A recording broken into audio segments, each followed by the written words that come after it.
what God has done with this man, Vladimir Putin. Now, we ask the question straight up front, is this man Gog? Well, I don't know. But what I can say to you with absolute certainty, that he has established an order of things in Russia that exactly conforms to Ezekiel 38 verse 2. Whether he's the man who will be called Gog, we don't know. I think he may well be, but only time will tell. The other thing we're going to consider, and the reason why we read Habakkuk chapter 2, is that I believe it actually tells us how this man came to power as the president of Russia. Now I know that Brother Rod's intrigued by this, so we're going to have a look and see what actually happened to bring this man to power and the way God worked to produce this leader of Russia. In 2016, Forbes magazine named Putin the world's most powerful person for the 4th year in a row. I haven't heard what they've done for 2017, but it wouldn't surprise me if he gets the garland again as the world's most powerful man. He can legally rule Russia. Legally doesn't really mean much to him, does it? He can legally rule Russia until 2024. The election is going to be early next year. There's no way he can lose that election because he simply gets rid of any opponents. He puts them in prison, which is a good way to win the election. In 2015, Radio Free Europe commented, Putin continues to prove he's one of the few men in the world powerful enough to do what he wants and to get away with it. And I think we've seen that, haven't we? We want to see whether this man might have a place in Scripture. But before I do that, I want to put up another very perceptive article by this gentleman, Fareed Zakaria, from CNN. And this is what he wrote back in March this year about Vladimir Putin and why he is the most powerful man in the world. Putin has created what he calls a vertical of power. That's like a czarist system in Russia. He's restored the czarist system, when one man sits at the top and his word is law. He doesn't have cabinets and committees and other things. He rules. If he doesn't agree with it, it doesn't happen in Russia. One man. The vertical of power. Something unlike, he says, any we see in any other great nation. The entire structure of Russian political power rests on one man. To understand Putin, you have to understand Russia. The last 100 years for that country have seen the fall of the monarchy, the collapse of democracy, the Great Depression, World War II with its tens of millions of Russians dead, Stalin's totalitarian brutalities, well known, the collapse of communism, the breakup of the Soviet Union, and Boris Yeltsin's years of chaos and corruption in the 1990s. Then comes Vladimir Putin, who ushers in stability and, in popular perception, rising standards of living and increasing prominence and respect in the world. That respect is important. Russians have immense national pride. Russia is the largest country on the planet. Russia is also a rich country containing some of the largest deposits of raw minerals, from oil and natural gas to nickel, and we call it aluminium in Australia.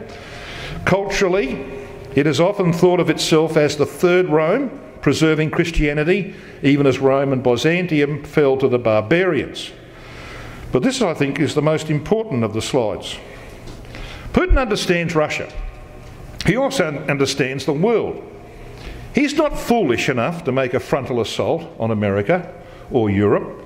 Instead, he knows how to use power asymmetrically, with cyber tools and disinformation. I think there would be a few Democrats in the Congress who would agree with that statement, you know, fiddling around what they think with the American election last year, with cyber tools and disinformation. He also understands the vulnerabilities of free societies, their internal divisions and discord, and their gaping openness.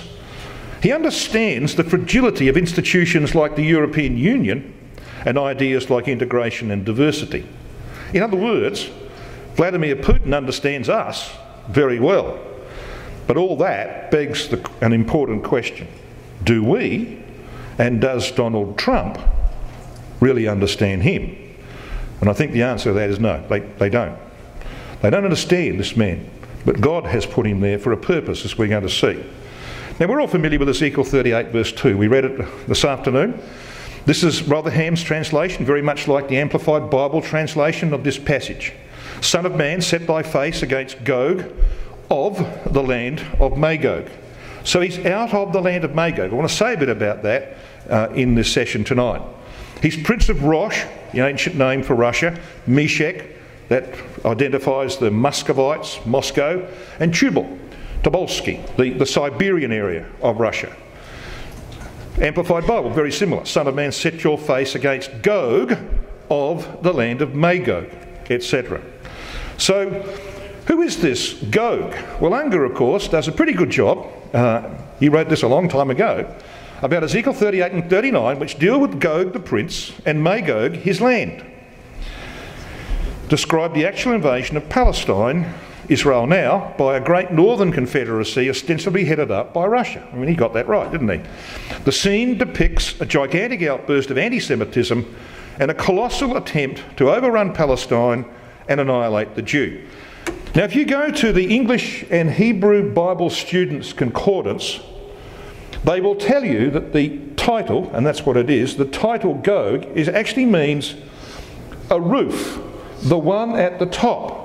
So this is someone who sits right at the top of the heap, controlling everybody else, okay? That's exactly what Putin has developed in Russia, the vertical of power. So whether he's the man or not doesn't really matter. The system is there. It's the system of the czars. It's back. I mean, he regards himself as a czar, doesn't he? But he regards himself as a lot else, as you'll see. The meaning of the name Vladimir, Russian, Serbian, Croatian, Slovenian, that sort of language. This comes from that particular website that you can see on the base there. Well, the meaning and history of the name Vladimir means to rule with greatness, derived from the Slavic element volor, rule, combined with mir, great or famous. The second element has also been associated with mir, meaning peace or world. This was the name of an 11th century Grand Prince of Kiev, I want you to notice this, who was venerated as a saint because of his efforts to Christianise Russia. It was also born by the founder of the former Soviet state, Vladimir Ilyich Lenin, who died in 1924, was replaced by Stalin. Now, why is that important? Well, it's important because see that 11th century Grand Prince of Kiev? Kiev was the original capital of the Empire of Russia. That is where they established their initial kingdom. It wasn't in Russia. That was made later on. It was in the Ukraine. And Kiev was the first capital of the Rus. This gentleman here, the Grand Prince of Kiev, just happens to be Vladimir Putin's idol and the man he's modelling himself on. Now that's quite important because you see Gog is of the land of Magog. You'll see a map in a minute and you'll see that a good proportion of the eastern part of the historical Magog just happens to be the Ukraine, the original kingdom of the Rus. So how did this man, this obscure KGB agent who spent a good proportion of his middle life in East Germany as a non-entity really, then moved, when the events and the overthrow of the Soviet Union in 1989, he moved to St. Petersburg and became, basically, he joined with the Russian mafia, obviously pretty corrupt, and he made squillions by his business dealings because he was the deputy mayor to a gentleman who, by the way, he had poisoned a little while later when he became president, to get him out of the way. So this man has a history, doesn't he? He was brought up with the help of Jewish people, which is why he has some sympathies towards Jews. He is a man who ultimately becomes the head of the organisation for which he worked for a considerable time, the head of the FSB, the old KGB. He became the protector of Boris Yeltsin, which is the reason why we read from Habakkuk 2 tonight, as you're going to see. And ultimately, in 2000, right at the end of 1999, he became the president of Russia when Yeltsin handed him the leather case with the nuclear codes and said, "It's all yours." He was president for 2 terms of 4 years until 2008, and then again when of course he put Medvedev in as the president, as a puppet president, while Putin became the prime minister and continued to rule the country for 4 years. And in that period they changed the constitution to allow 6-year terms for the president. And he was re-elected in 2012, and legally he could be in power until 2024. He's 65 years of age. He's the richest man in the world. They say he's probably worth about 150 billion. That's probably low, because he actually owns Gazprom and Yukos, 2 big oil companies in Russia. He personally owns them, okay? So this man is playing a very big role in our world, and God, I believe, has a purpose for him. So you in Habakkuk chapter 2, I want to have a bit of a look at this chapter. What we have in this chapter is the latter-day dictator, based on the Chaldean dictator of the past. The one that, of course, Habakkuk didn't particularly want to see and come and bring judgments upon his nation.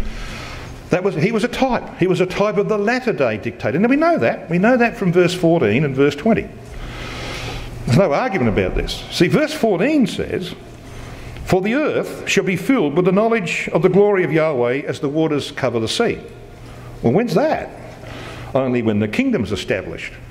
Well, what about verse 20? Verse 20 says, "But the Lord is in his holy temple. Let all the earth keep silence before..." Well, when will the earth keep silence before our God? Well, obviously, in the kingdom, see? So what we're reading about here, while it's based on what happened in the past, it's actually a prophecy. Much more important about what's going to happen right at the end, in our time. So this man, whoever he is, this Chaldean dictator, notice I say Chaldean dictator. Why? Well, because that's about religion. Do you think Vladimir Putin's a religious man? Your initial answer might be no. Well, he's got about as much religion in his body as I've got my little finger. But he parades himself as a religious man, as you're going to see. And this chapter told us that that's what would happen. This latter-day dictator would have those characteristics. Now, did you notice there was reference in that little yellow box that you saw to verses 5 and 6. Now, verses 5 and 6 make this point, that the leading characteristic of this dictator is that he wants to acquire control over other peoples and other nations, and he does it by putting them in his debt. He finds a way to put them in his debt so that they owe him something. He learnt this principle very powerfully by the way he came to power, as we're going to see. You see that phrase at the end of verse 6, "And to him that ladeth himself with thick clay"? The Hebrew word there, abit, actually means pledges, and the RV actually renders it that way, pledges. So he lades himself with pledges from people who become dependent upon him for whatever reason, and then he says, "Well, you're in my company, aren't you? And if you're not, well, watch out." So this is the character of this dictator. So let's just work our way down quickly through the context of Habakkuk 2. In verse 3 we read about an appointed time. It will surely come. We don't need to explain what that means, do we? And when we know that's about the return of Christ, the establishment of the kingdom. In verse 4 we have the faithful who have a sure destiny. The just shall live by faith. In verse 14, as we pointed out, it's about the establishment of the kingdom, and the glory of Yahweh, or at least a knowledge of it, covers the earth. And in verse 20 we saw that Yahweh's in his holy temple. Let all the earth keep silence before him. So what comes in chapter 3? Well, what comes in chapter 3 is a psalm, isn't it? A psalm detailing the march of the rainbowed angel. This is all about the events subsequent to the return of Christ and the activity of Christ and the saints in the overthrow of the power of the nations for a period of 40 years. It's all there in Habakkuk chapter 3. It's one of those brilliant pieces of scripture that deals with the future. So that's our context, you see. We know where we are in the context. It's about what's happening now in preparation for Armageddon. So what about the character of this Chaldean dictator? Well, he's an oppressor. Verse 4, we read that, verse 4, "Behold, his soul which is lifted up is not upright in him." So he's a corrupt oppressor. In verse 5, we notice he's noted for drunkenness, pride, expansionism, insatiability, you can't satisfy this man, and dictatorship. Now, did you know that Putin once had a very bad drinking problem? Well, if you worked in the KGB in East Germany, you probably would go to the drink, wouldn't you? So he had a very bad drinking problem. He doesn't have it now, but he used to have it. In verse 6, he uses coercion and blackmail, his favourite devices to control other nations. Ask the Ukrainians about that. When his candidate for the presidency of Ukraine in 2004 did not win in the Orange Revolution, mind you, he had poisoned the guy who did win, who came out to accept the laurels with pockmarks all over his face because he'd been poisoned by the KGB. Anyway, his candidate did not win. And you ought to see the look on his face when that happened. And he walked out of that room, you could see a man who was going to take vengeance. And he did take vengeance. 1st of January 2006, waited till the coldest winter in living memory, and he switched off the gas to the Ukraine. And they froze. Yeah. It wasn't too long, and his man was in power as the Prime Minister, and the President became a token head of a government that didn't really exist. That's the way this man works. In verse 8, he's ruthless in spoiling nations. We read cities and innocent people. Did you know when he was made Prime Minister in August 1999, that one of the first things he did was to prepare the ground for the subsequent presidential election in March 2000. So how are you going to get the Russian people on side when you've come out of obscurity? Well, you go to war, okay? So he attacked the Chechens. Now, the Chechens were a troublesome people, to be sure, they're Muslim, but he decided to attack them. 500,000 people died in their capital, Grozny, by Russian bombing and other things. And he was in partnership with one of the cruelest men on the planet, a Chechen, who went around brutalising people. You ever seen any images of that? It's absolutely horrible. But the effect was that the Russian people said, well, we've got a strong leader, see? And he won the election. In verse 9, he uses religion to hide and justify his actions. You might have noticed if you saw his inauguration in 2000 and again in 2004 and in 2012, what did you see? Well, what we saw was Vladimir Putin coming in under the double-headed eagle, which is the symbol of the Eastern Church, the Eastern Orthodox Church, the Russian Orthodox Church now, okay, and bowing down before the then Patriarch of the Russian Orthodox Church and kissing the most important image of that church. You would think he was the most, the most committed Russian Orthodox Church member ever, the way he behaves. He's not interested in religion, only in what it can achieve for him politically. And he knows, he's smart enough to know, that no one can rule Russia today. It doesn't matter who you are. You cannot rule Russia without the support of the church. The communists burnt down 10,000 Russian Orthodox churches. When Yeltsin came along and created the havoc and the misery of the 1990s, people went back to where they normally go when poverty strikes. Where do they go? Religion. They went back to the church. So they're rebuilding all these churches. You've seen images of the churches they're building. It's unbelievable. They just built one in Paris. Just unbelievable what they're doing, because they know the power of religion. This man does. And he uses it to hide and to justify his actions. In verse 12, he builds his empire by fire and blood, as he did with the Chechens and others. He's in the Syrian conflict in that regard as well, bombing the living daylights out of the Syrians. Doesn't matter who they are. Hospitals, doesn't matter who it is. He'll bomb the living daylights out of them. Verse 15, he uses base practices to undermine others. And, of course, we're going to see that that's really, if you look at it carefully and you know your history, that this is the way he came to power. So let's just summarise how this man came to power. Out of obscurity. 1992 to 96, he was Deputy Mayor of St. Petersburg. In 96, he went to Moscow in the Yeltsin administration. In July 1998, he became the head of the FSB, former KGB. September 1998 to May 1999, the Prime Minister of Russia was a man called Yevgeny Primakov, who had ambitions to become the President of Russia. So what are you going to do? Well, you've got to unseat the current president, don't you? You've got to make him look awful. Well, in fact, Yeltsin and the members of his family were corrupt. They had their hand in the Russian till. They say 63 million rubles went out the window to the Yeltsin family. Wouldn't be surprised. So in late 1998, Primakov decided that he was going to investigate Boris Yeltsin, the president of Russia. What he did is he appointed a special prosecutor, a judge, and he said, well, you go and investigate and report to Parliament. Now, Yeltsin, of course, got wind of this, obviously, and he knew that this would be the end. He'd be put in jail. He'd lose the presidency and be put in jail. It just so happens that Vladimir Putin was the head of the FSB. So Yeltsin gets on the phone and he says to Vladimir Putin, I've got a problem. The problem is that if this comes out, this investigator comes out with his report, I'm done.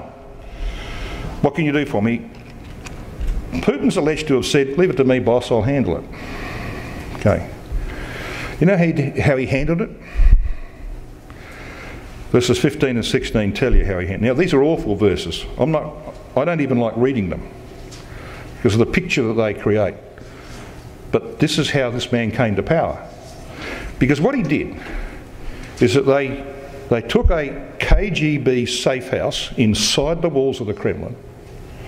They put two women of the darker side of the night, if you understand where I'm coming from, loose women.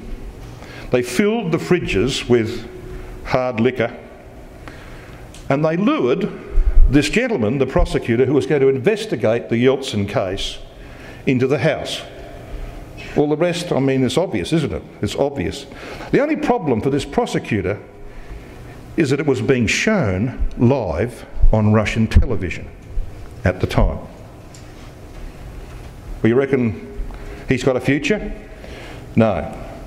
So he was out disgraced and Yeltsin was saved. So what happens next?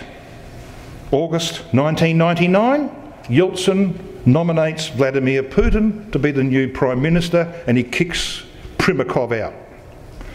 Okay? Come the 31st of December 1999, Putin is made acting President of Russia. In March 2000, he wins the presidential election. On the 7th of May 2000, he's inaugurated as President of Russia. You can read those two verses for yourself, 15 and 16. Okay? I don't want to publicly read them again. They've been read once tonight. But that is what happened to bring Vladimir Putin to power. I think there's a hint there.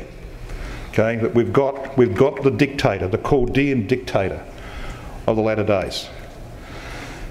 There's a Putin cult in Russia. This is Radio Free Europe reporting this. God is inside Vladimir Putin. A divine light transfixed Putin's essence after his secret baptism as a child. Oh, please. We are not worthy of the Russian president, says this jerk. Now, these were a few of the tenets advanced by radical Russian Orthodox activist Dmitry Zoranov on the 7th of September 2014 in a lecture that marked one of the more bizarre expressions of a many-faceted grassroots cult of personalities surrounding Russia's paramount ruler. Right, it's your turn. Who made these statements, do you think? I'm going to read 3 statements. Who do you reckon made these statements? Today, many nations are revising their moral values and ethical norms, eroding ethnic traditions and differences between peoples and culture. Society is now required to accept without question the equality of good and evil, strange as it seems, concepts that are opposite in meaning. You think this might be the Pope? Many Euro-Atlantic countries have moved away from their roots, including Christian values. Policies are being pursued that place on the same level a multi-child family and a same-sex partnership, a faith in God and a belief in Satan. This is the path to degradation. So who do you reckon made those statements? Some of you know who it was. It was Vladimir Putin in his State of the Nation speech delivered in the Kremlin in December 2013. Habakkuk 2 said, it said about this dictator that he uses religion. Okay, look at verses 18 and 19 of Habakkuk 2. What profiteth the graven image that the maker thereof hath graven it, the molten image, and the teacher of lies, that the maker of his work trusteth therein to make dumb idols? Woe unto him that saith to the wood, awake, to the dumb stone, arise, it shall teach. Behold, it is laid over with gold and silver, and there's no breath. So you see, God is upbraiding this dictator because he uses religion in order to have power. This man is spouting forth values that we would spout forth, wouldn't we? Some of this we'd put forth. You don't believe a word of it. But you see, he's presenting it. He's presenting it to the world as being what he represents, because he's got the church behind him. And he's going to keep the church behind him. And the church, as you're going to see, has got some ambitions. And Putin's their man. You know, when the current leader of the Russian Orthodox Church, Patriarch Kirill, came to power, the very first thing he said in his first speech was, I am going to make the Russian Orthodox Church a Putin church. That's what he said. So let's move on. Why is Vladimir Putin so interested in the Ukraine? Why does he want to take that place into his own possession? Well, because of its history. You can't rebuild an empire unless you have its original heartland, can you? You've got to have its original heartland. That is where the Rus established their kingdom in 980-something AD. Okay? So he's going to get it back. He said this in 2016. He reiterated that nothing can shake Russia's perpetual blood alliance with Ukraine in spite of all the malicious efforts exerted by the ruling junta in Kiev, adding, this is the important part, we, the people of the Russian Federation and descendants of the Soviet Union, he means by we, Vladimir Putin, we are determined to stop this plague. Okay? He's going to get the Ukraine back. The Rus established their kingdom in AD 862, first established Kiev as the capital of the land of the Rus. As I said, Ukraine is the heartland of the Russian Empire, and Putin's determined to rebuild it. So what's Magog? Well, you can look at various maps and you'll see various things, but this is generally agreed to be the Magog of which the Bible speaks. Here it is. It includes Germany. I want you to notice the boundary, because tomorrow morning we'll be talking about that boundary, okay? But we'll be talking about what's below it. This is the land of Magog. It just happens to include, it's got Russia, a bit of Russian as well, but it happens to include the Ukraine. Gog of the land of Magog. That's why he's interested in it. And when he's got it, we will have Gog of the land of Magog. So let's then move on from Vladimir Putin, the man, to what he's doing in the Middle East, because our talk tonight is about the master tactician, building up the events that we know will produce Armageddon. This was reported on the 3rd of September 2014. Now it's old, but it's important. He was personally threatened by ISIS, which is why he entered into Syria in September 2015. Vladimir Putin was directly and personally threatened by extremist Islamic terror group ISIS because of his close ties to Syrian leader Bashar al-Assad. ISIS aims to liberate Chechnya. Really? I mean, this is signing their own death warrant, isn't it? Going to liberate Chechnya and the Caucasus. Well, yeah, they did sign their own death warrant, and that's why they're just about to be expunged. They reckon by February next year, ISIS will be gone out of Syria. Of course, this is all important to us because we know why Putin is in Syria. He wants to make it the army base, the military base for his conquests in the east. And tonight I want to demonstrate that he is, or at least Russia, is going to take control from Syria across to Pakistan. Required by Bible prophecy, required before they invade Turkey and take Constantinople. Okay, so it's very important we get the order right. So that's where we're going. You're getting a bit of general stuff here. We're going to dig down a minute and have a look at the scriptures that talk about this. So Russia has 2 ports on the coast of Syria to the north of Lebanon. It's at Latakia up here, and this one here, Tartus. This one was built entirely with Russian money. When we were there, we stood up on the heights actually of the entering in of Hamath, at one of the best preserved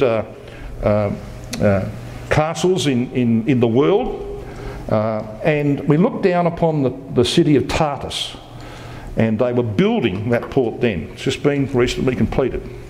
Okay, so what do we read? What do we read in Daniel chapter 11 and verse 40? And the king of the north, so we're going to talk about the king of the north. We don't have one yet. We do not have a king of the north, brothers and sisters, yet. I'll show you that in a minute. Shall come against him like a whirlwind. Him, you can see from the context of Daniel 11, we'll get to it in a minute, that is the power occupying Constantinople, all right, that happens to be the Turks right now, as it was in 1917. So the king of the north shall come against him like a whirlwind with chariots and with horsemen and with many ships, and he shall enter into the country. So they'll come through the Black Sea, through the Bosphorus, take Turkey, and then they'll use those ships and come down and of course invade Israel and Egypt, as Daniel 11 tells us. Many ships, and quite a few of those are going to be stationed here in these 2 Russian ports at Latakia and Tartus. The other thing that Vladimir Putin has done recently is to build himself a brand spanking new war room. I don't know how much money he spent on this, but it must be squillions of rubles that went into this. Look at this thing. I mean, you can't see the big screen that goes the full width of this room out here. You can't see that.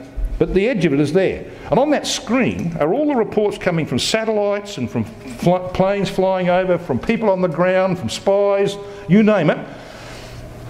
That goes up on that screen. He knows everything that moves in the Middle East. So he's got his hand on the pulse, this man. And by the way, that's him up there, sitting in the mezzanine floor, looking down upon all of these gentlemen. I think they're mostly gentlemen. None of them smoking. Can't see anybody chewing gum. And they're all very focused. I wonder why, with a guy like that breathing down your neck. Ezekiel 38 verses 5 to 7 tell us of the Confederates, this Eurasian confederacy. And the very first name that is given is Persia. So what do you think of when you think of the name Persia? Do you automatically think of Iran? Or do you think of the Persia that Ezekiel and others knew? All right?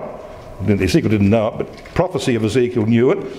And when they came along, were they just Iran? No. They were from the Mediterranean seaboard. In fact, they went even over further eventually.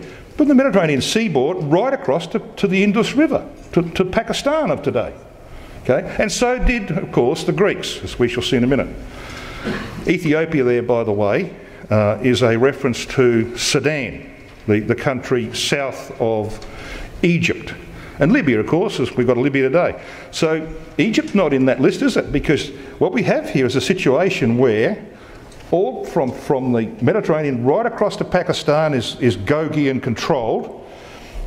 Libya to the west of Egypt is Gogian controlled, and things are happening there. If we had time we could talk about that. And the country south of Egypt is Gogian controlled, or at least they're confederates of Gog. Egypt, of course, not part of that package. I wonder why. Well, you might recall in our last session that Saudi Arabia, Gulf states and Egypt are making an alliance with Israel.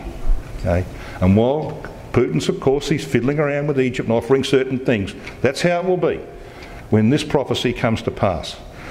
So we're going to talk about this. We know, of course, the Galatians or Gauls here relates to those Gauls who removed from the area what we call Turkey or Galatia of old to France, Holland and Belgium, became what we would call Western Europe today. We know, of course, the countries north of Israel were once inhabited by the Torquematsi, and Togarmah is the name of the Armenians. And again, we could say quite a bit about what's happening with Armenia, but that's not part of this series. They're still called the House of Thorgum or Torquematsi today. Okay, so when you read about the House of Togarmah, it's actually a reference to the Armenians who lost 80% of their country to the Turks between 1915 and 1920, and they're going to get it back. And I think there's two men that are determined to give it back to them. You know who those two men are? Putin and the Pope. All right, both of whom are very close to Armenia. By the way, it's Christian, Orthodox Christian, which is a good reason for them to be close. And then that prophecy said, "Be thou a guard unto them." That word in the Hebrew means a guard of a prison. Gesenius says a custodian. I want to show you how that is going to come to pass. I want you to come to Daniel chapter 7 with me. Now Daniel 7, of course, we know has got these four beasts: lion, bear, leopard, and a fourth indescribable beast that represent the four world empires that were set out in the image of Nebuchadnezzar. We're quite familiar with all that. In verse 7 we got the fourth beast, the Roman Empire, and its history is described there: dreadful, terrible, strong exceedingly, had great iron teeth that devoured and brake in pieces. Well, that was all true. Iron, of course, being the symbol of Rome. What has never happened in the history of the Roman Empire yet is the next words that you can see in green on the screen. And stamped the residue with the feet of it. Okay, that's never happened. This is what happened in history.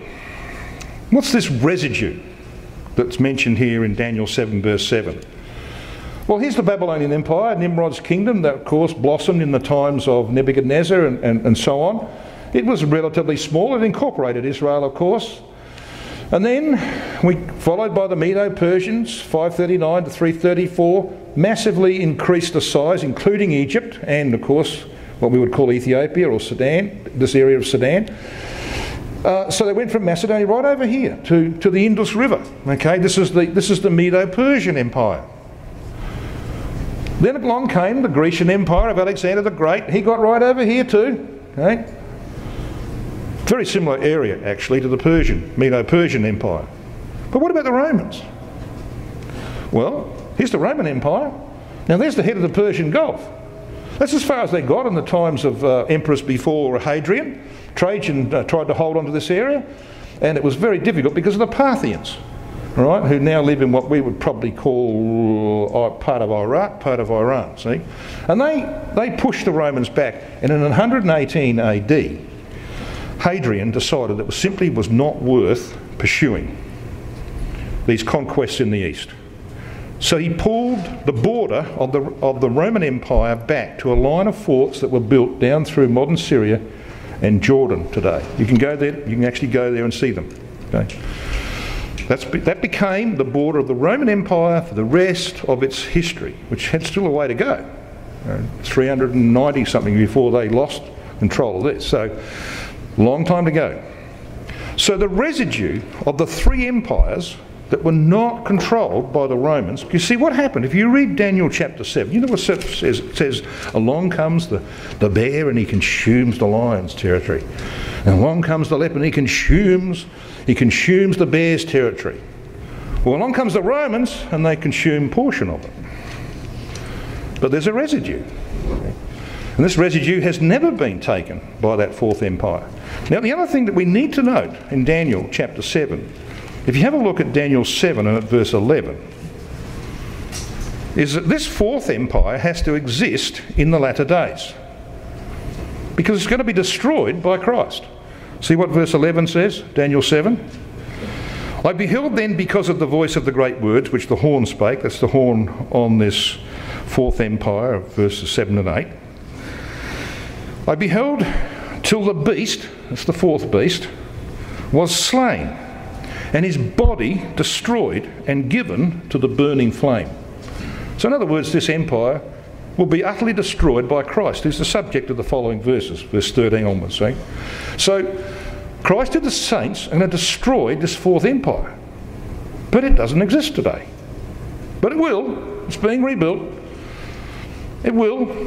And one of the things it has to do is it has to take control of what's called the residue. Not by gentle means, not by political agreements, because it says, stamp the residue with the feet of it. That means putting troops on the ground.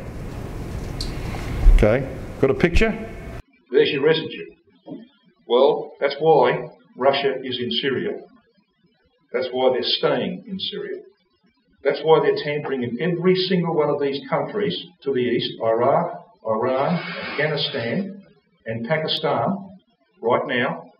Did you know that recently the Russians declared that if the Taliban continue to make progress in Afghanistan, they control 40% of Afghanistan again, they continue to make progress in Afghanistan, we, the Russians, are going back in. All right, we're going back in. Well, that's inevitable because the Taliban will take more than what they've got. So that's what's happening. Russia is going to take control. Now, is this understood in Christadelphia?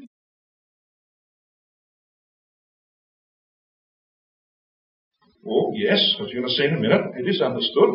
But this is the situation. This is what's going to happen in terms of prophecy. There are 3 places in prophecy that demand what I've just told you. They are Ezekiel 38 verse 5, Persia, which is not just Iran, okay? Daniel 7 verse 7, and Daniel 11 verse 40. So come along to Daniel 11 verse 40.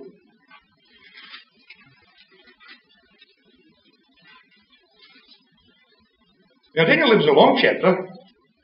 There were many critics who thought that it had to be written after the event. It was so accurate. The only problem they got is it was actually translated into Greek before these things came to pass. So it's a bit of a problem, isn't it? So it was written before these things came to pass. And the accuracy of it is just astonishing. Yeah? But it's about 2 powers called the King of the North and the King of the South. These were the residue, the leftovers of Alexander's empire. So when he died, his empire was divided up into 4 parts. There was one over here. Then there was the Seleucid kingdom established by Seleucus, his general, which controlled from Syria to Pakistan of today, Indus River. And then there was the Ptolemaic kingdom in Egypt.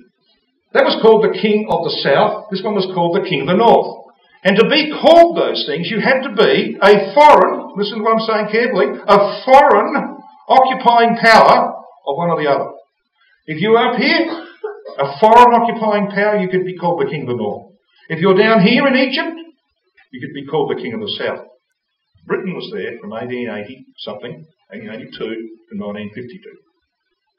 Right through that period of 1917, when they used that as their base to push at the Turks.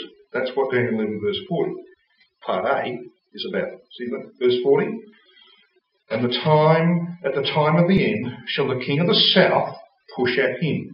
We probably just need to stop and say, well, how can you prove that the him here is the Turks? Well, you can prove it by context. Context is always your arbiter. From verse 36 to 39, you have the description of a king.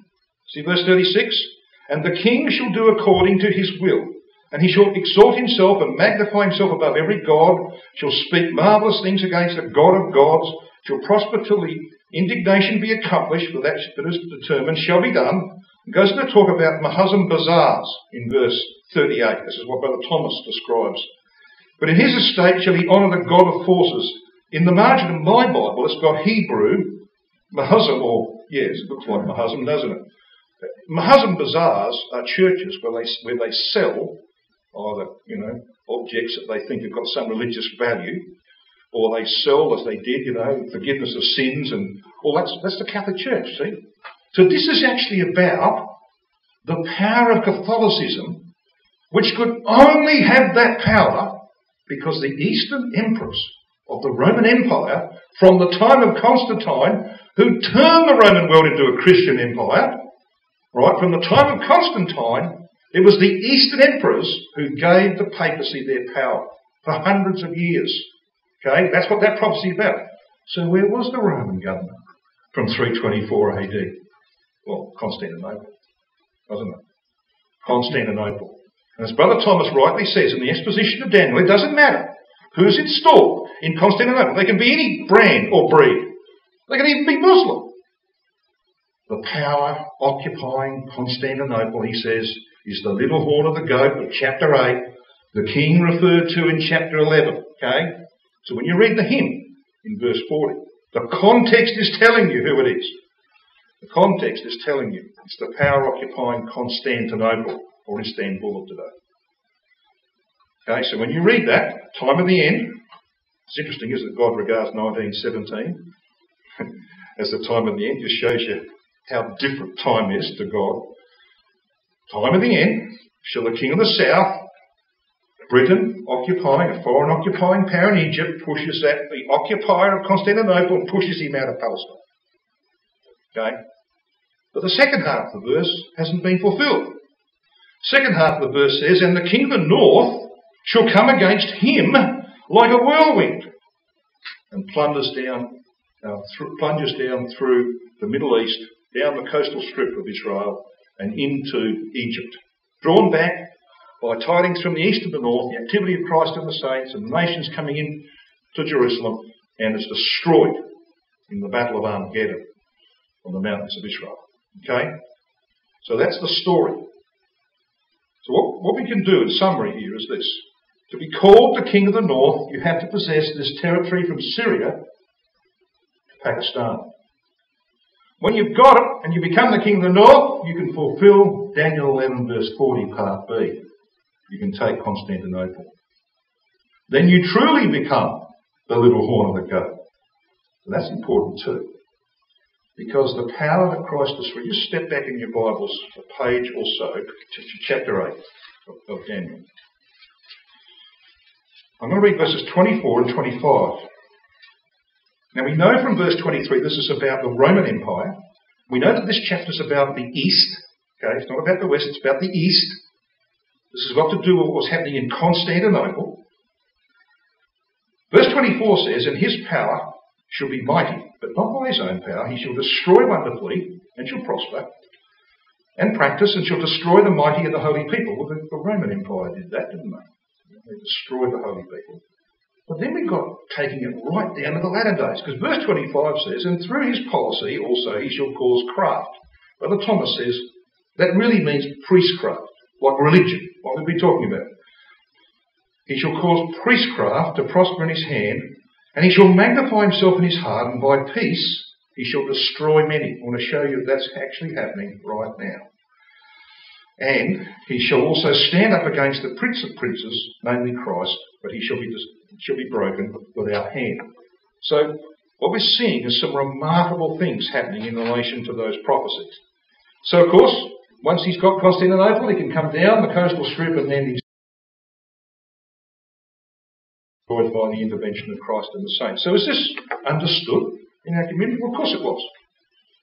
In his notes on Daniel, Brother Maurice Stewart, in August 1973, wrote these words about stamping the residue, the subject of Daniel 7 verse 7. And this is what he said. Let us emphasise, here is an important statement that has not yet been fulfilled. Rome has never trampled the residue of Persia underfoot. It has never occupied all this territory.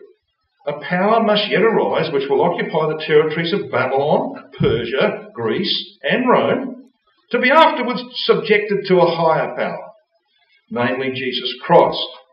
Then he says, Russia will do this. He's exactly right.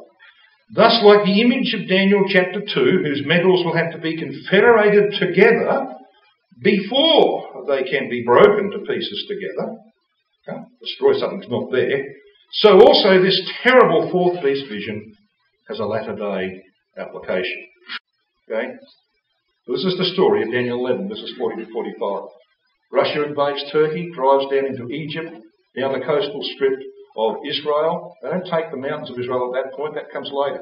Egyptians are given into the hand of a cruel lord, says Isaiah 19 verse 4. But tidings from the east and the north compel the return of most of the Russian forces back to Jerusalem. And then, of course, Gog is destroyed by the intervention of Christ and the saints.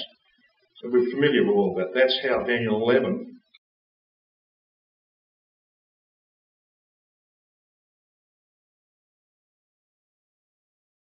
plays out. So what's happening on the ground? Well, Russia's trying to get into Egypt.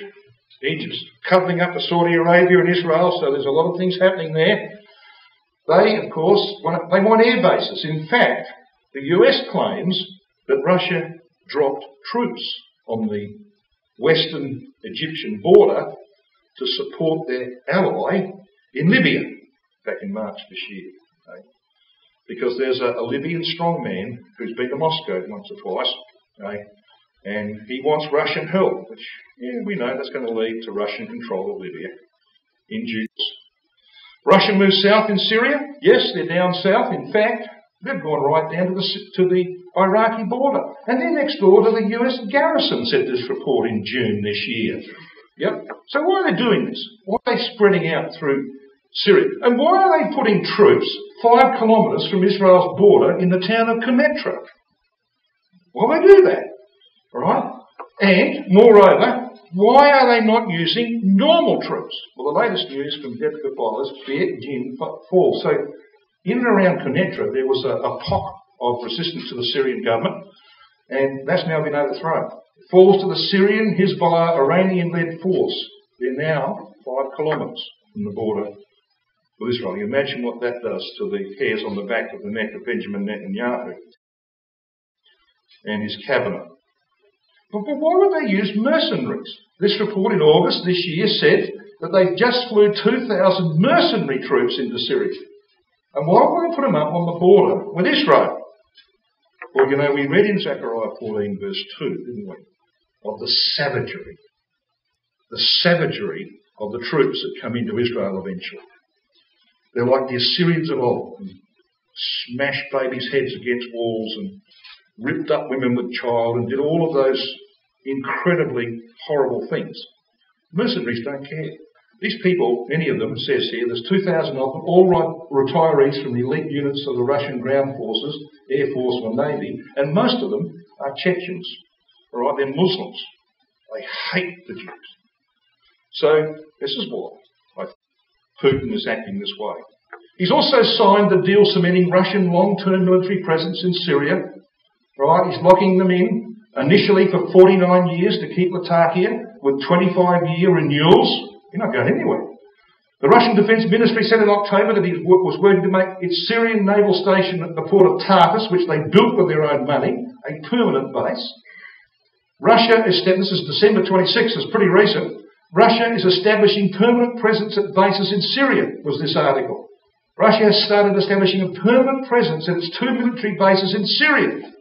The Russian naval facility in Tartus and the airport and port at Latakia. You getting the picture? I think we can see the oncoming fulfilment of those 3 passages. Ezekiel 38 verse 5, Daniel 7 verse 7, Daniel 11:40 part B. Alright, it's coming. And what are they doing? Well, you think they've got enough weaponry already. Nope. Karakurt project, July this year, they're building 18 of these types of frigates. And you notice they're very unusual. It looks like a model, doesn't it? It looks like a model you give to a kid to play with in a pond. Why got this big sheet of armour all over it? Well, you see, it's pretty hard to kill that. And moreover, underneath that, of course, they've got these rockets and whatever they use. They just open up the thing and fire it and close it again. And they say that these ships are far advanced, that America has got nothing that even comes remotely close to it in terms of technology. I wonder where they're going to put some of them. There's 18 being built. I think they might put them in Latakia and Tartus, don't you? Yep, ready for Daniel 11 verse 40.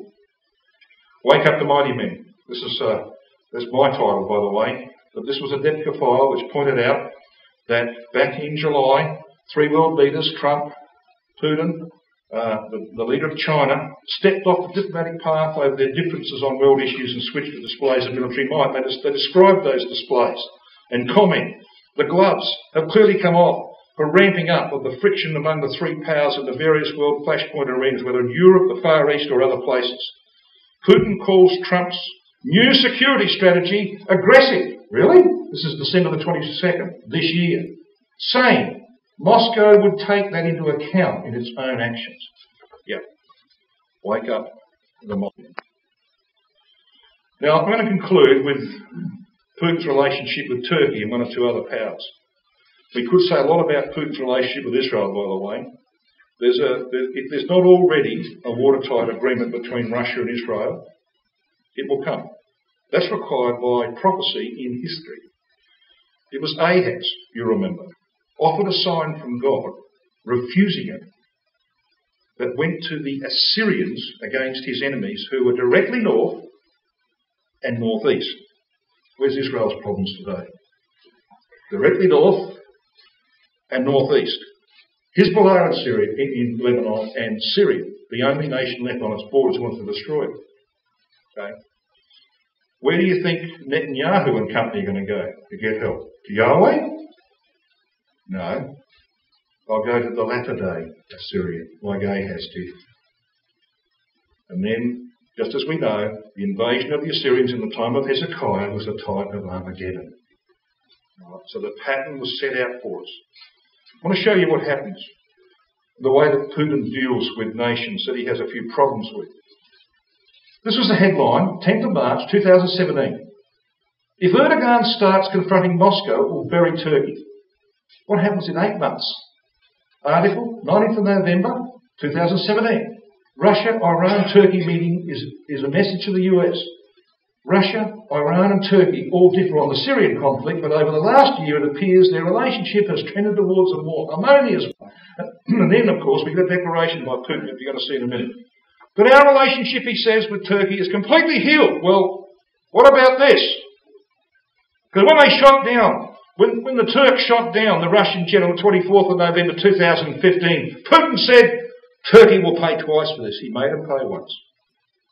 Blocked the borders and did all sorts of things. Right? He made them pay once. He's going to make them pay twice, but he's going to do it by peace. By peace he shall destroy many. And this is Constantinople we're talking about, and that's what he calls it, as you're going to see. This building you're looking at in that picture is the Hagia Sophia, most important building in Istanbul or Constantinople. It was, of course, like the Vatican, the headquarters of the Eastern Orthodox religion. So like the Vatican is for Catholics, this is the building that the Eastern Orthodox religion sees as their headquarters. And when the Turks shot down the Russian jet, within a couple of weeks, Erdogan had a letter on his desk from Moscow demanding the return of the Hagia Sophia to Russia. As if. But that's what they want. Because on Russian television they began to show images like this. Now get a feel of this. This is the Black Sea. Okay? Here's your Bosphorus Strait. Here's your Sea of Marmara. Goes out through the Dardanelles. Okay? Out into the Aegean Sea. Got that? Okay? Look at the map. This orange line, right around, this includes all of modern Istanbul, which goes across to the east of the Bosphorus now. Okay? Constantinople is actually European cities on the northern side of the Sea of Marmara. See, it goes right around here, which is basically all of the built-up area around Istanbul today. And they say, Istanbul is a Russian city. You see where that's going? Yeah. And this is why it's going there. Should Turkey not stop supporting Al-Qaeda's Syria branch, I'm indeed eager to end the job the late Tsar Nicholas II left unfinished, the words of Vladimir Putin.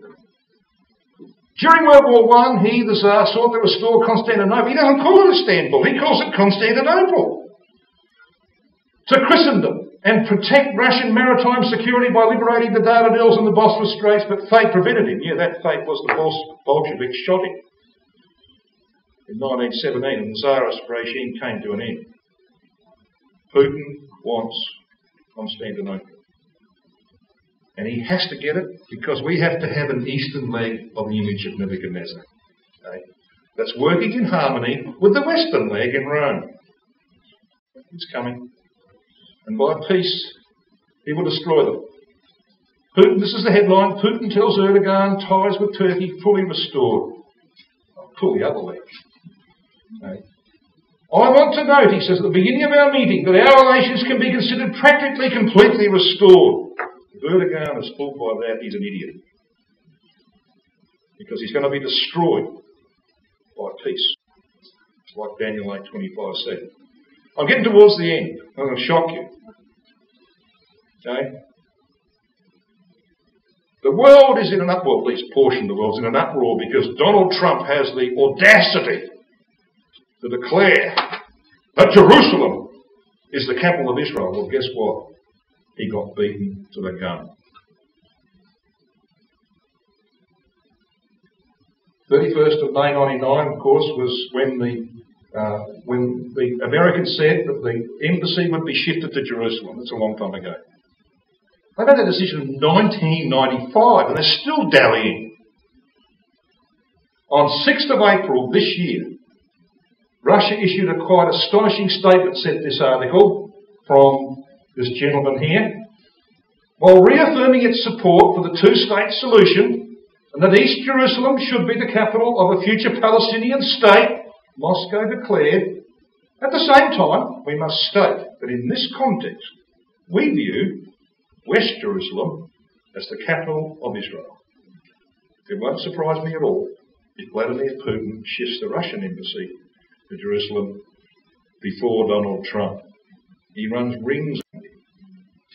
Tomorrow morning, God willing, brothers and sisters and young people, we're going to have a look at what's required by Bible prophecy in relation to Europe. What's required is the disintegration of what we see today in the European Union and the rebuilding of that empire of Daniel 7 verse 7, the old Roman Empire south of the Rhine and the Danube. And guess what? 2016 to 17 has seen some major steps in that direction. We're living in incredible times. And the Lord must be with us soon, brothers and sisters and young people. Let's make sure we're ready for that day.